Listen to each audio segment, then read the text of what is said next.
The cream-coloured envelope trembled in my hands as I traced the gold-embossed Howard family crest. After 2 years of dating Liam, I was finally being summoned to the family estate.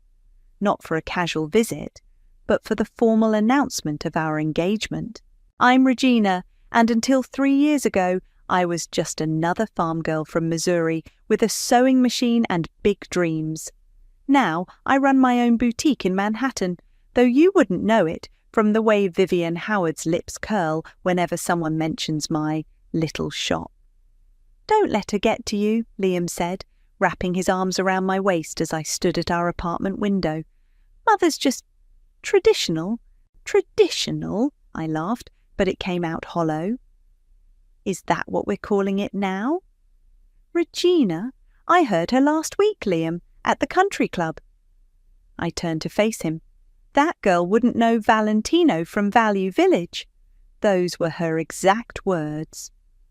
Liam's face fell. He ran a hand through his dark hair, a nervous habit I'd grown to love. She'll come around once she sees... Once she sees what? That I can memorize which fork to use for the fish course? That I can pretend I spent summers in the Hamptons instead of helping my dad with the harvest? Once she sees how amazing you are, he said firmly, taking my hands in his, just like I did. The invitation specified cocktail attire for dinner, so I chose my newest design, a midnight blue sheath dress with subtle hand-beaded details. As we pulled up to the Howard estate in Liam's Range Rover, I smoothed the fabric nervously. You look perfect, Liam assured me, but I barely heard him. I was too busy staring at the mansion looming before us, all Georgian columns and manicured hedges. A butler, an actual butler, opened the heavy wooden door. Master Liam, he nodded. Miss Regina. Inside, voices drifted from what I assumed was the drawing room. I recognized Vivian's immediately, sharp and clear like crystal. Absolutely mortifying. Did you see what she wore to the Phillips garden party? Off the rack, I'm certain. I froze, my hand still on the doorframe. Liam hadn't heard. He was already walking ahead. Now, Vivian, came another voice, older, male. The girl has potential, rough around the edges perhaps, but... Alice, please, she's a farmer's daughter. What potential could she possibly... I pushed the door open, plastering on my brightest smile. Good evening, everyone. The room fell silent. Vivian's perfectly coiffed head whipped around, her champagne glass pausing halfway to her red-painted lips. Beside her, an elderly gentleman, Ellis, I presumed, had the grace to look embarrassed. Regina, darling, Vivian recovered quickly, air-kissing my cheeks. That dress is... interesting. Did you find it at one of those charming little boutiques downtown? Actually, I said, meeting her gaze steadily, I designed and made it myself. Did you really? A new voice chimed in. A woman about my age stepped forward, her eyes bright with interest. It's gorgeous! I'm Nora, Liam's sister. Before Vivian could interject, the butler announced dinner was served. As we moved to the dining room, I caught Vivian whispering to Ellis. Don't worry, she murmured. I have plans for the wedding. That girl won't embarrass this family again. My stomach clenched, but I held my head high. If Vivian Howard thought she could chase me away with snide comments and social warfare, she had seriously underestimated this farmer's daughter. Liam squeezed my hand under the table as we sat down. Looking around at the gleaming silver and crystal, I thought about my parents' kitchen table back home, scarred from years of hot pans and homework sessions. Dad would laugh if he could see me now, sitting straight-backed in this museum of wealth, preparing to do battle with a woman who probably spent more on her weekly manicure than he made in a month. But then I remembered what he always told me. Regina, girl, you've got steel in your spine and fire in your heart. Don't let anyone make you forget that. As the first course arrived, some tiny precious thing involving quail eggs, I watched Vivian holding court at the head of the table. She thought she was protecting her family's legacy. She had no idea she was about to create her worst nightmare, a daughter-in-law with nothing left to lose and everything to prove. I smiled, reaching for the correct fork without hesitation. Game on, Vivienne! Game on! The dinner stretched on like a silk thread being pulled to its breaking point. Between each precisely timed course, Vivienne orchestrated what felt like an interrogation disguised as polite conversation. "So, Regina," she said, dabbing her lips with a monogrammed napkin, "tell us about your education." "I studied fashion design at—" "Oh, community college, wasn't it?" Vivienne interrupted, her smile sharp as a pin. "How quaint." "Actually," I replied, maintaining eye contact, "I started there, yes. Then I won a scholarship to Parsons." Ellis leaned forward, genuine interest crossing his weathered face. "Parsons? That's quite prestigious." "She didn't graduate," Vivienne cut in quickly. "Did you, dear?" "Mother," Liam warned, but I touched his arm. "No, I didn't," I said. "I left in my final year to launch my business. Sometimes the best opportunities don't wait for perfect timing." Nora, sitting across from me, smiled encouragingly. "And now you have your own boutique. That's incredible." A boutique. One of Vivienne's friends, a woman with a face stretched too tight, tittered. "In this economy?"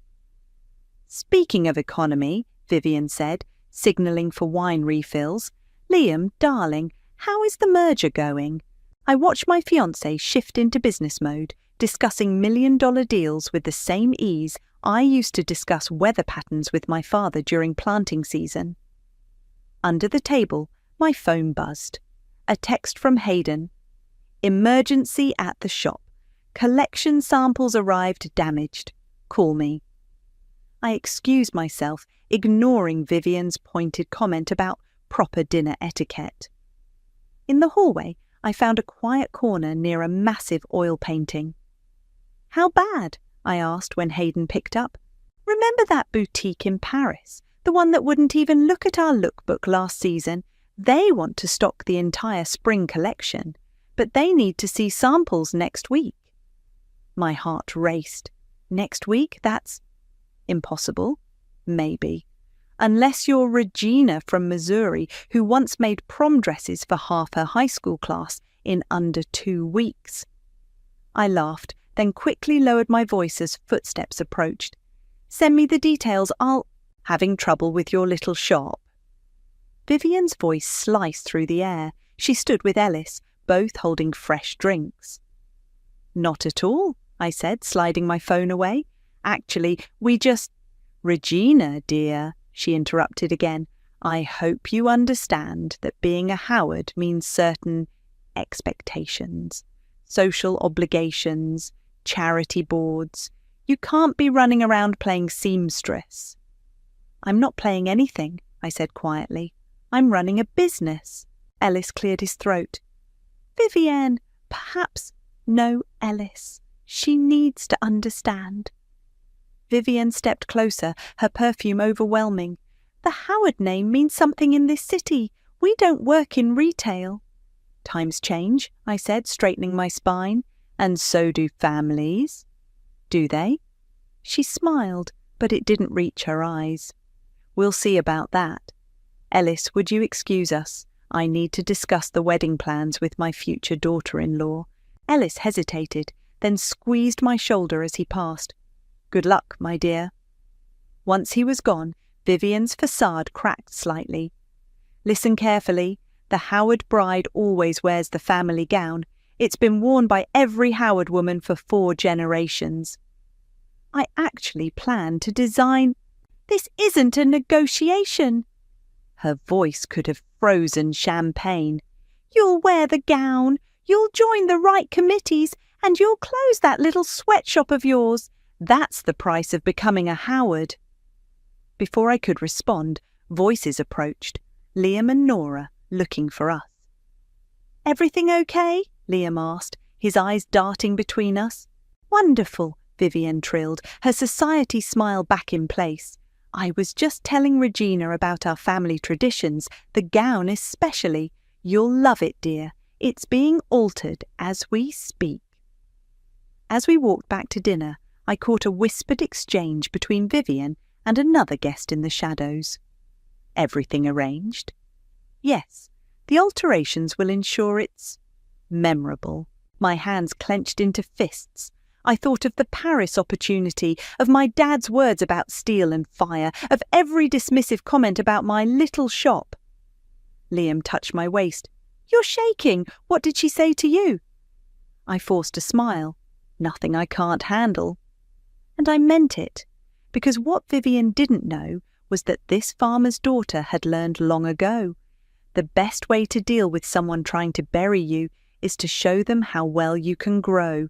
The next morning, Nora showed up at my boutique unannounced, clutching 2 coffee cups and wearing oversized sunglasses despite the cloudy day.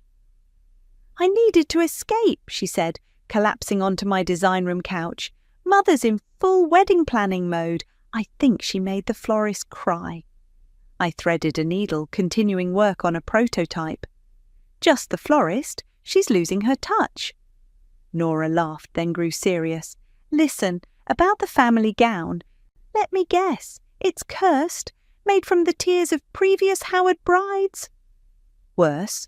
Nora removed her sunglasses, revealing red-rimmed eyes. It's ugly as sin, and Mother knows it. That's why she's insisting you wear it. I set down my work. What do you mean?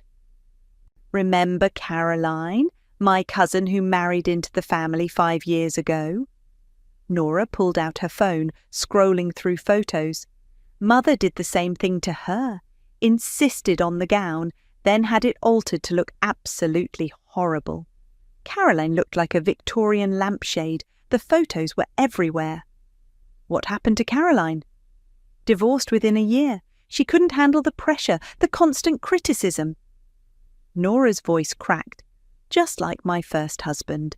I moved to sit beside her. You were married? Briefly, to someone Mother didn't approve of. She wiped her eyes.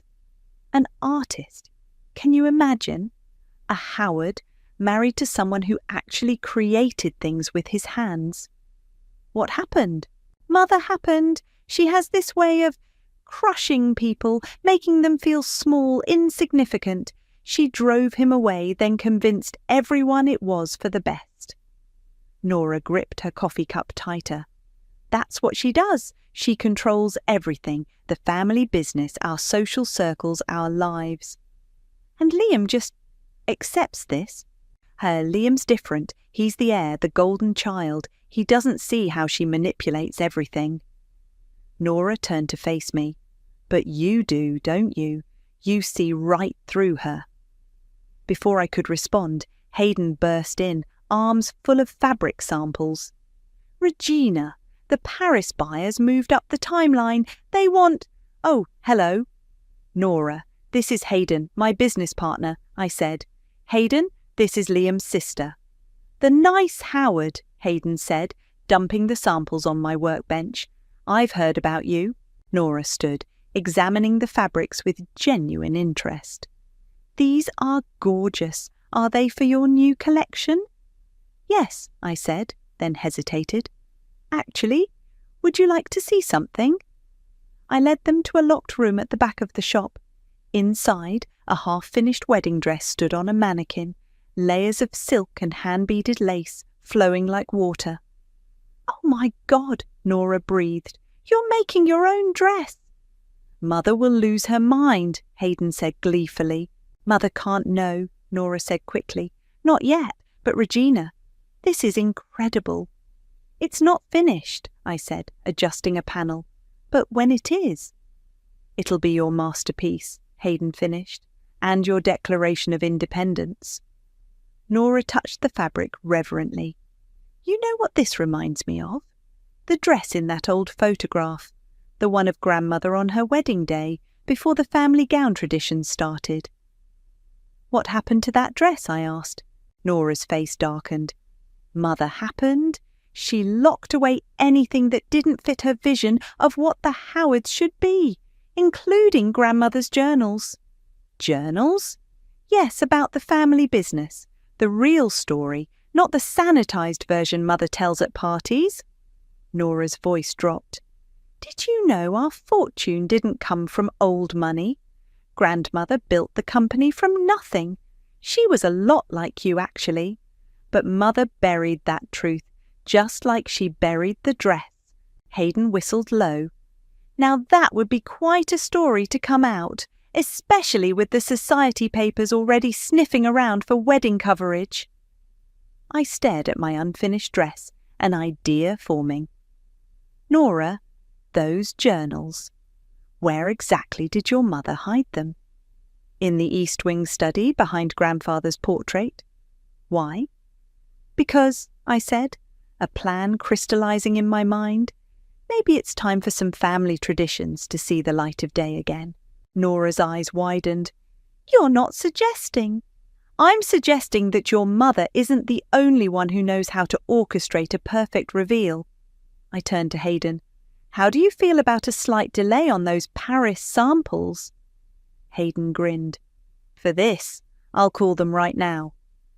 As they left, Nora grabbed my hand. Regina, be careful. Mother's network runs deep. If she suspects anything.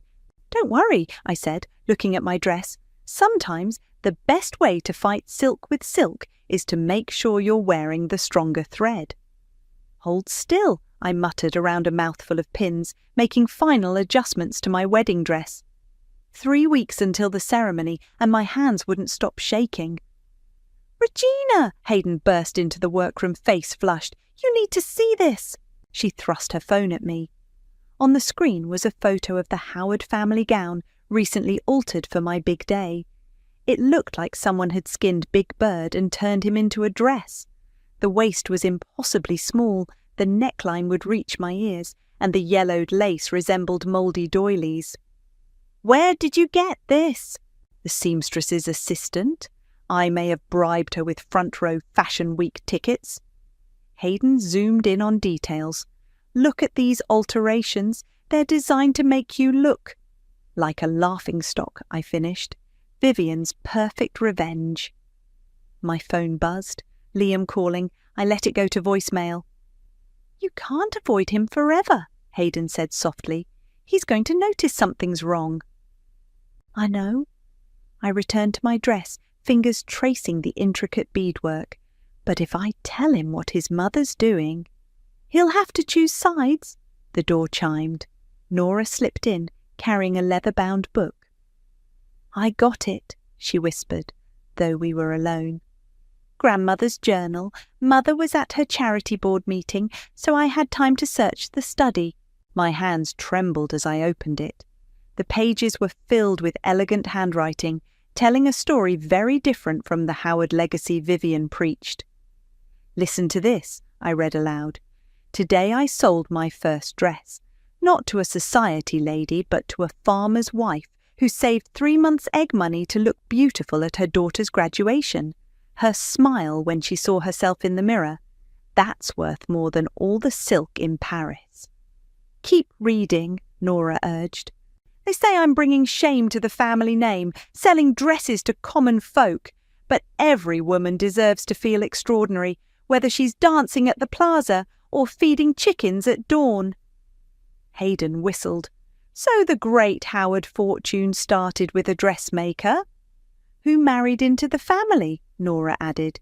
Just like you, Regina, and just like you, she refused to let anyone shame her for working with her hands. I closed the journal carefully. No wonder Vivian hid this. It destroys her whole narrative about old money and proper society.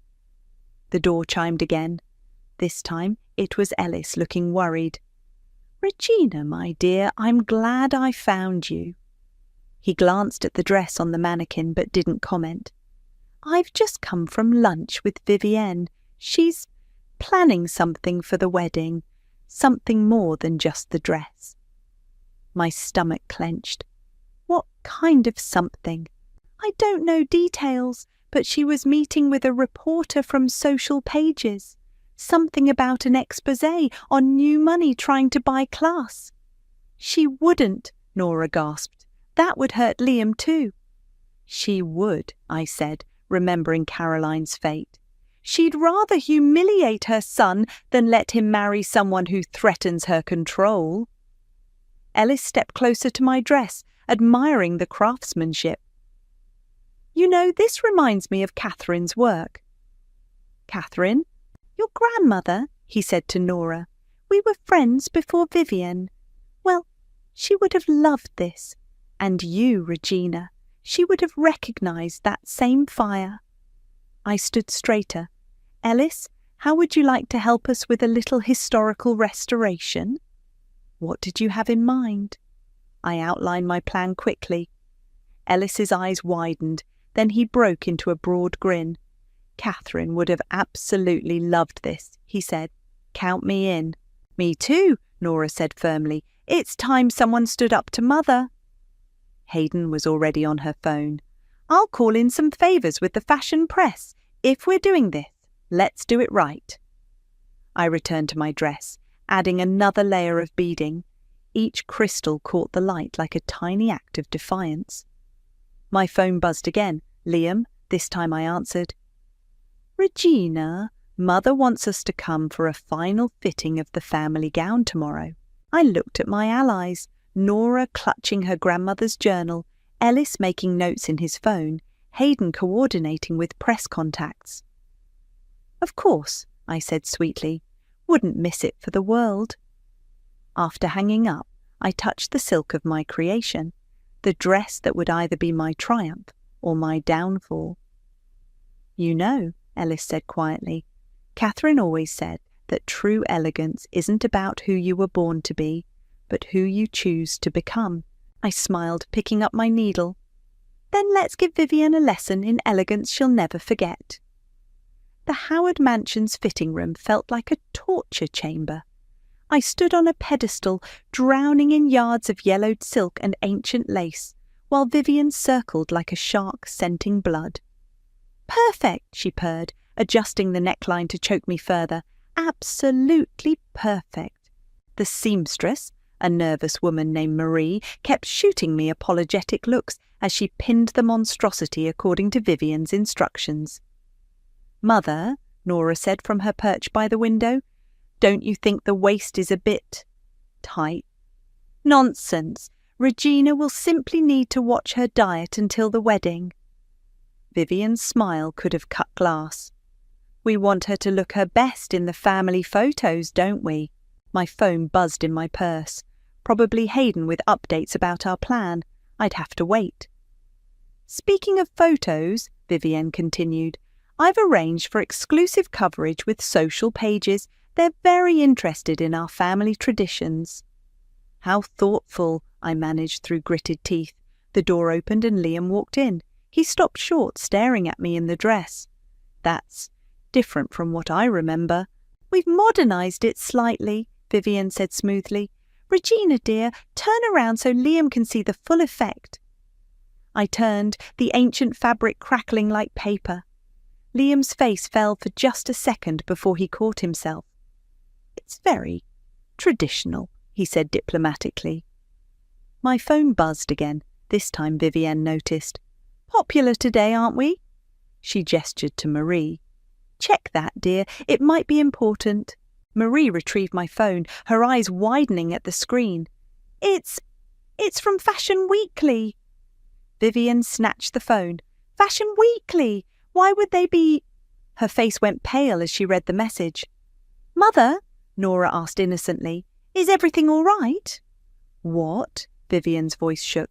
Is this about a feature article? About an exciting new designer bringing authenticity back to luxury fashion?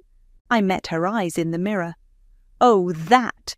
They're doing a piece on my latest collection, the one Paris is interested in. Paris? Liam stepped forward. Regina, that's amazing. It's inappropriate, Vivian snapped. I thought we discussed this. Once you're a Howard... The door burst open again. Ellis rushed in, waving a tablet. Vivienne, have you seen this? It's already online. The article's headline glowed on the screen. Rising star Regina takes fashion world by storm from farm to fashion week. They can't, Vivienne whispered. The social pages piece isn't ready. This ruins everything. "What social pages piece?" Liam asked sharply. Before Vivienne could respond, my phone buzzed with another message. Marie, still holding it, gasped. "Vogue wants an interview," she said. About revolutionizing modern bridal wear?" Vivienne's head snapped up. "Bridal wear?" I stepped down from the pedestal, the horrible dress trailing behind me. "Yes, my new collection, the one I'm launching at my wedding." "You can't," Vivienne hissed. "You're wearing the family gown. It's tradition." "Actually," Ellis interrupted, pulling out Catherine's journal, "speaking of tradition, where did you get that?" Vivienne lunged for the journal, but Nora was faster. "Grandmother's journal," Nora said, opening to a marked page, "about how she built the Howard fortune with a needle and thread just like Regina." Liam moved closer. "What are you talking about?" "Your grandmother," I said softly, "was a dressmaker. She believed fashion should be for everyone, not just the elite. She built an empire on that belief." "Until someone decided that truth wasn't sophisticated enough," Ellis added, looking pointedly at Vivienne. Liam turned to his mother. "Is this true?" Vivienne's composure cracked. "It was for the best. We needed to establish ourselves in society. Catherine's common background would have held us back, just like—" She glared at me. "Just like me?" I stepped closer, letting the awful dress drag on the floor. "A farmer's daughter who dares to create something beautiful, who believes, like Catherine did, that everyone deserves to feel extraordinary." "You don't understand anything about our world," Vivienne spat. "No," I said, reaching for the zipper. "I understand everything, including why you're so desperate to stop my collection from launching." I stepped out of the dress, revealing my own design underneath, a simple but elegant slip dress I'd worn just for this moment. Liam stared at me, then at the journal, then at his mother. "The Social Pages article. What were you planning?" Vivienne's silence was answer enough. "The wedding's in 3 weeks," I said calmly. "Just enough time for everyone to decide who they really want to be." I turned to Marie. "The dress is lovely, but I won't be needing it. I've got something else in mind." As I walked out, Nora falling into step beside me, I heard Liam's voice, harder than I'd ever heard it. "Mother, we need to talk." My phone buzzed again. Hayden. "Phase 1 complete. Ready for the real show?" I smiled, thinking of my wedding dress waiting in its secret room. Absolutely ready. The wedding day dawned clear and bright. In the bridal suite of the Plaza Hotel, I sat perfectly still as Hayden put the finishing touches on my makeup. "Vivienne's already making waves downstairs," she reported, applying another coat of mascara. "Telling everyone you had a regrettable emotional episode about the family gown." "Let her," I said, watching my reflection. "She hasn't seen anything yet." The door opened and Nora slipped in, looking stunning in her maid-of-honor dress. One of my designs, of course. Mother's got the family gown displayed in the entrance hall, with a little plaque about Howard tradition and everything. "Right on schedule," Hayden grinned. "Is Ellis in position?" "With the entire board of Fashion Weekly, Vogue, and yes, Social Pages." Nora's eyes sparkled, plus about a dozen other fashion editors Mother didn't know he invited. My phone lit up with a text from Liam. "Whatever you're planning, I trust you, and I love you." The past 3 weeks had been tense.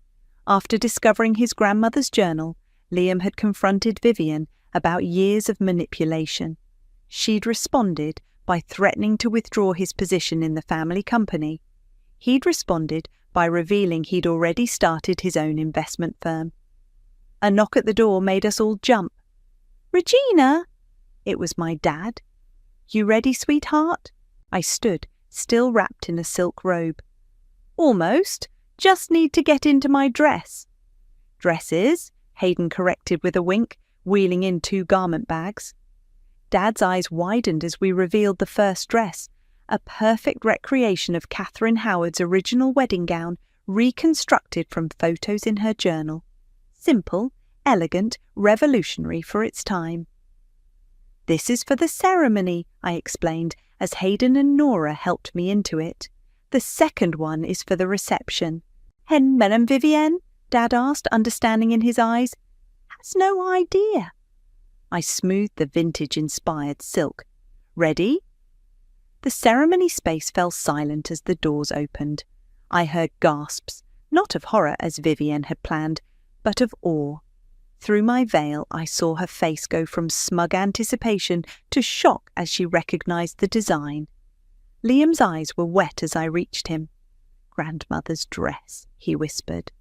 "The original Howard tradition," I whispered back. The ceremony passed in a blur of happiness and tears. Happy ones mostly, except for Vivienne's barely concealed rage. But the real show was yet to come. At the reception entrance, Vivienne had arranged her tableau, the family gown displayed like a museum piece with a carefully worded history that erased Catherine's true legacy. "Ladies and gentlemen," Ellis's voice rang out as guests gathered, "before we continue the celebrations, I believe we have another display to unveil." On cue, panels slid back in the wall opposite Vivienne's display, revealing a stunning exhibition. Catherine's original sketches, photographs of her at work, and headlines from her era celebrating her success. At the centre stood my second dress, mounted on a mannequin. "What is the meaning of this?" Vivienne demanded, but her voice was drowned out by excited murmurs as fashion editors surged forward.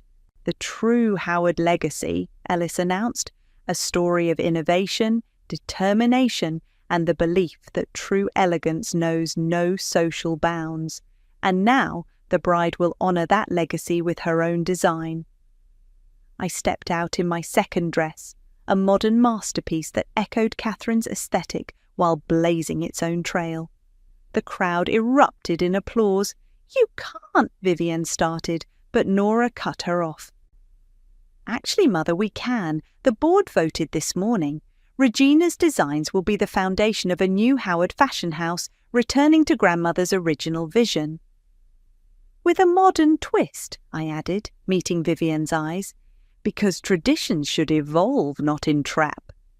Liam appeared at my side, proud and tall. "The papers are signed, Mother. It's done." Vivienne looked around wildly but found no allies. The society photographers she'd invited were too busy capturing my dress. The Social Pages reporter was interviewing Ellis about Catherine's recently discovered journal. Even her closest friends were excitedly discussing the exhibition. "Well played," she said finally, her voice tight. "You've managed to turn my son against me, expose our private history, and turn my own mother's common background into some sort of triumph." "No," I said softly. "I just refuse to let you bury someone else's truth to protect your lies." I touched the silk of my dress, my design, my statement, my victory. "Now, if you'll excuse me, I have a wedding to enjoy." As Liam led me to the dance floor, I caught a glimpse of my father wiping his eyes, of Hayden directing photographers to the best angles, of Nora standing tall beside the exhibition of her grandmother's work. Sometimes the best revenge isn't about destroying your enemies. It's about building something so beautiful they can't help but watch it shine. The reception was in full swing when Hayden grabbed my arm, practically vibrating with excitement. "You need to see this. Now!" She pulled me away from a group of fashion editors and thrust her tablet in front of me. The article had just gone live. Howard Fashion House Reborn, a legacy of innovation restored. "Look at the shares," she whispered. I stared at the numbers. Our company's stock had jumped 30% in the hours since the exhibition unveiled. Pre-orders for my bridal collection were flooding in. "Regina," Ellis approached, beaming, "the Vogue editor wants to discuss a full feature, and Paris is asking about exclusive rights to your next collection." "Already?" I laughed, but stopped when I saw Vivienne approaching, her face set in grim determination. "A word," she said, not asking. "Privately." I followed her to a quiet corner, my dress rustling against the marble floor. For a moment, she just stared at me, as if trying to solve a puzzle. "You didn't just want to marry my son, did you?" she finally said. "This was always about taking over." "No," I replied. "This was about standing up for myself. The business success, that's just karma." "Karma?" she laughed bitterly. "You exposed our family's secrets, made me look like a fool." "You did that yourself. I just showed people the truth." "The truth?" Her voice rose slightly. "The truth is that I spent 30 years building our social position, 30 years making the Howard name mean something." "It already meant something," I said quietly. "Your mother-in-law built an empire on talent and vision. You're the one who tried to bury that legacy under fake pedigrees and social climbing." "Mother?" Nora appeared beside us, holding Catherine's journal. "The board wants to speak with you, all of them." Vivian's face paled. "Now? They're particularly interested in discussing some financial decisions you made. Something about redirecting company funds to maintain social appearances." I watched Vivian's carefully constructed world crumble in real time. Her hands shook as she reached for the journal. "Catherine's final entries," Nora explained, opening to a marked page. "Detailed records of the company's original structure, the one you altered after she died." "You had no right," Vivian started. "Actually," Liam's voice cut in as he joined us, "as the majority shareholders now, we had every right. The board's voting on new leadership tonight." "You're voting me out! Your own mother!" "No," I said, surprising everyone. "We're offering you a choice." Hayden appeared with another tablet, showing designs I'd been working on secretly. "A new line," I explained, "combining classic Howard elegance with modern sophistication. We need someone who understands both worlds to help position it. You want me to work? For you?" Vivian looked like she'd swallowed a lemon. "With me," I corrected. "Your social connections combined with my designs, Catherine's vision of fashion for everyone, marketed to both Main Street and Madison Avenue." "It's a good offer, Mother," Liam said softly. "Better than you gave others." The string quartet started playing again, filling the silence as Vivian stared at the designs. I saw something flicker in her eyes. Recognition, maybe. Or remembrance. "Catherine showed me her work once," she said quietly. "Before I married into the family, I thought it was beautiful. But everyone said old money didn't work with their hands." "Times change," I said, echoing her words from weeks ago. "And so do families." Vivienne looked around the reception, at the fashion editors eagerly examining the exhibition, at the society photographers capturing every detail of my dress, at the mixing of worlds she'd tried so hard to keep separate. "I'll need time to consider," she said finally. "Of course." I turned to rejoin the party, then paused. "Oh, and Vivienne, the family gown?" "Yes. We're donating it to the Fashion Institute as a historical example of how far we've come." For a moment, I thought I saw the ghost of a smile cross her face. The rest of the night passed in a blur of dancing, champagne, and congratulations. My father twirled me around the dance floor, whispering, "Your mama would be so proud, baby girl." Later, as Liam and I swayed to a slow song, he murmured, "You could have destroyed her, you know. Why didn't you?" I watched Vivienne across the room, actually listening as Hayden explained our marketing strategy. Because sometimes, winning isn't about destroying what's there. It's about building something better. "Speaking of building," he grinned, ready to announce the other news. I touched my stomach, still flat but holding our secret. "Let's wait. Your mother can only handle so much change at once." The photographer's flashes caught my dress, making the beadwork sparkle like stars. In that moment, I felt Catherine's spirit everywhere. In the fabric, in the air, in the future we were weaving together, one stitch at a time. The autumn breeze carried the scent of fresh paint through the open windows of Howard Fashion House's new flagship store. I adjusted the vintage dress form in the window display, the centrepiece of our grand opening. "A little to the left," Vivian called from the sidewalk. "We want the morning light to catch the beadwork." I smiled, remembering how she'd once dismissed my little shop. Now here she was, at dawn, helping perfect every detail of our launch. "The press is already lining up," Hayden announced, rushing in with coffee for everyone. "And you'll never guess who's out there. That same Social Pages reporter Vivienne, hired for the wedding hit piece. She looks absolutely desperate for an interview." "Let her wait," Vivienne said, surprising us both. "Quality publications first. That's what Catherine would have done." The door chimed as Nora entered, carrying a familiar leather-bound journal. "Found more sketches in Grandmother's things. Wait until you see these designs. They were decades ahead of their time." "Speaking of time," I said, checking my watch, "where's Liam? He's supposed to be here for the ribbon cutting." "Right here," his voice called from the back.